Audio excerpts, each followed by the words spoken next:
Меня зовут Петр Стромедзи. 3 года назад я принял православие.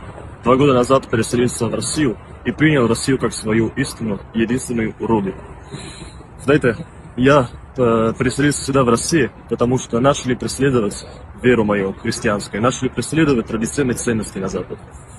И я решил, поскольку гражданин Российской Федерации, защитить Россию и делать так, чтобы здесь не повторилось то, что уже произошло на Западе. Мне хотелось бы, чтобы и здесь начали гонения, преследования православных, христианских людей. И все начинается именно с запретом молиться на публичных местах. И сегодня на братской молебне на Поклонной горе запретили нам собраться и молиться. Я обращаюсь к президенту Российской Федерации Владимиру Владимировичу Путину.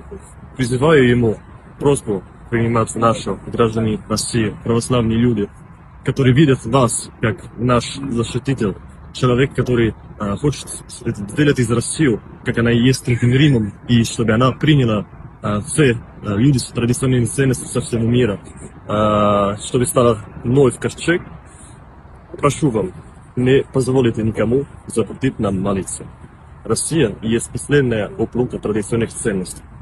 Не дайте врагу победить эту внутреннюю войну. Не дайте пятую колонну запретить нам молиться. Мы должны защитить наши христианские ценности. Спасибо.